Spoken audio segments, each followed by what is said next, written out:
ತೀರ್ಥ ಪ್ರಬಂಧದ 20 ಶ್ಲೋಕಗಳ ಭಾವಾರ್ಥ ನೋಡಿದ್ದೇವೆ. ಅಲ್ಲಿ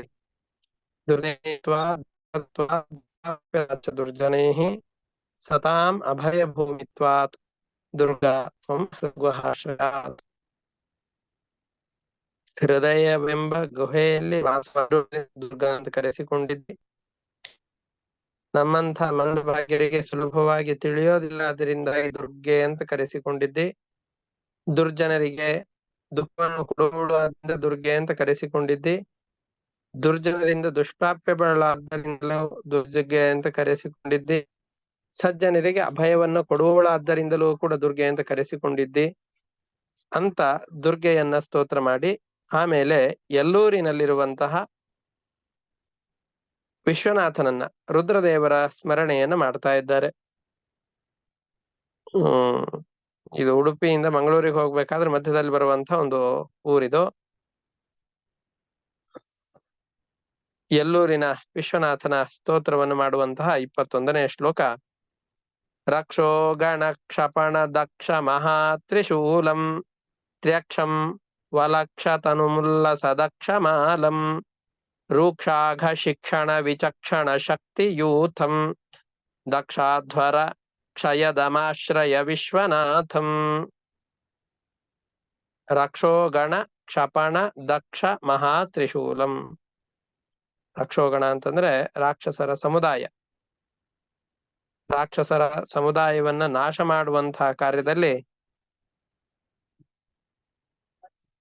ವಿಚಕ್ಷಣ, ಅತ್ಯಂತ ಸಮರ್ಥವಾದಂತಹ ಸಾಮರ್ಥ್ಯವನ್ನು ಪಡೆದಂತಹ ಯೂಥಂ, ತ್ರಿಶೂಲಂ, ಮಹಾತ್ರಿಶೂಲಂ, ಇಡೀ ಜಗತ್ತನ್ನ ನಾಶ ಮಾಡುವಂತಹ ಅದ್ಭುತವಾದ ತ್ರಿಶೂಲವನ್ನು ಧರಿಸಿದ್ದೀರಿ. ರಕ್ಷೋ ಗಣ ಕ್ಷಪಣ, ರಾಕ್ಷಸರ ಗಣವನ್ನ ನಾಶ ಮಾಡುವುದರಲ್ಲಿ ಅತ್ಯಂತ ಸಮರ್ಥವಾದ ಮಹಾ ತ್ರಿಶೂಲವನ್ನ ಧರಿಸಿದವರು ನೀವಾಗಿದ್ದೀರಿ. ತ್ರಿಕ್ಷಂ, 3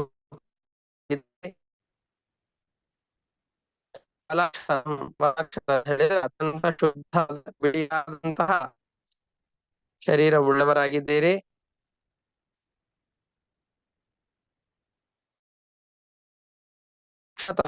ಅಂದ್ರೆ ಶುದ್ಧವಾದ ಬಿಳಿಯಾದ ಶರೀರವುಳ್ಳವರಾಗಿದ್ದೀರಿ. ಉಲ್ಲಸ ದಕ್ಷಮಾಲಂ, ಜಪಮಾಲೆಯನ್ನ ಕೈಯಲ್ಲಿ ಧರಿಸಿದ್ದೀರಿ. ಅತ್ಯಂತ ಪ್ರಕಾಶಮಾನವಾದ ಜಪಮಾಲೆಯನ್ನ ಧರಿಸಿದ್ದೀರಿ. ರೂಕ್ಷಾಘ ಶಿಕ್ಷಣ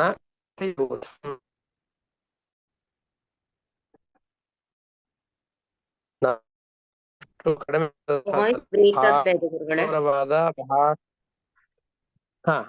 ಒಂದೇ ಈಗ ಕೇಳಿಸ್ತಾ ಇದೆಯಾ? ತುಂಬಾ ದೂರದಿಂದ ಮಾತಾಡದಂಗೆ ಇದೆ ಗುರುಗಳ, ಕ್ಲಾರಿಟಿ ಇಲ್ಲ, ತುಂಬಾ ದೂರದಿಂದ ಇದ್ದಂಗಿದೆ. ಈಗ ಹಾಗಾಯ್ತಾ? ಫಸ್ಟ್ ಇಂದನೂ ಹಾಗಿದೆನಾ?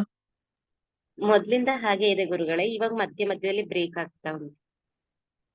ಒಂದೇ ನಿಮಿಷ.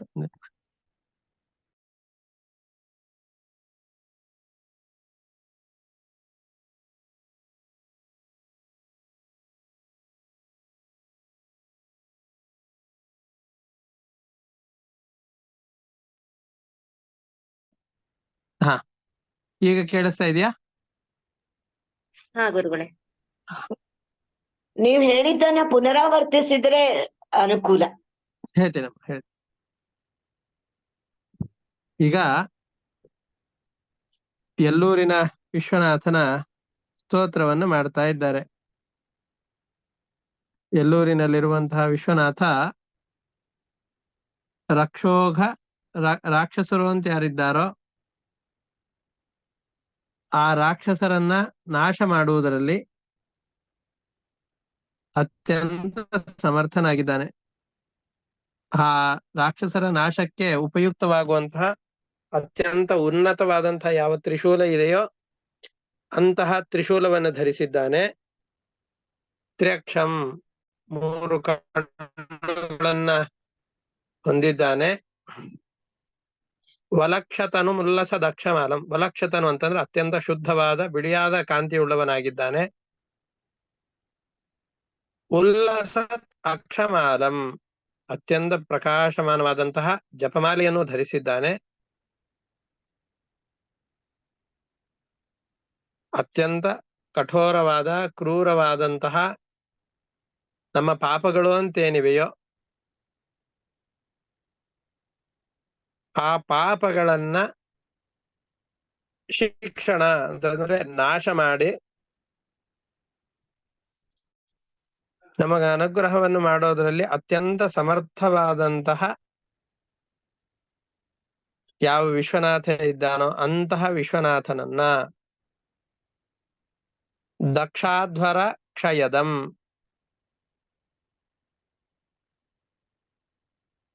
ದಕ್ಷನ ಯಾಗದವನ್ನ ವಿಷ್ಣು ಭಕ್ತಿ ಇಲ್ಲದೇನೆ, ತನ್ನಲ್ಲಿ ಸರಿಯಾದ ಭಕ್ತಿಯನ್ನು ತೋರಿಸದೇನೆ, ತನ್ನ ಹೆಂಡತಿಯಾದ ಸತೀದೇವಿಯ ನಾಶಕ್ಕೆ ಕಾರಣವಾದಂತಹ ಆ ದಕ್ಷನ ಅಧ್ವರವನ್ನ ನಾಶ ಮಾಡಿದಂತಹ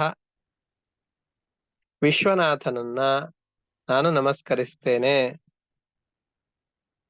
ರಕ್ಷೋಗಣ, ರಾಕ್ಷಸರ ಸಮುದಾಯವನ್ನ ಕ್ಷಪಣ ನಾಶ ಮಾಡುವುದರಲ್ಲಿ ದಕ್ಷ ಸಮರ್ಥವಾದ ಮಹಾ ತ್ರಿಶೂಲಂ, ಮಹಾ ಸಾಮರ್ಥ್ಯವುಳ್ಳ ತ್ರಿಶೂಲವನ್ನು ಧರಿಸಿರುವಂತಹ ತ್ರ್ಯಕ್ಷಂ, 3 ಕಣ್ಣುಗಳುಳ್ಳ ಸ್ವಲಕ್ಷತನುಂ, ಅತ್ಯಂತ ಪರಿಶುದ್ಧವಾದ ಶರೀರವುಳ್ಳಂತಹ ಉಲ್ಲಸತ್ ಅಕ್ಷಮಾಲಂ, ಅತ್ಯಂತ ಪ್ರಕಾಶಮಾನವಾದ ಅಕ್ಷಮಾಲೆಯನ್ನು ಧರಿಸಿರುವಂತಹ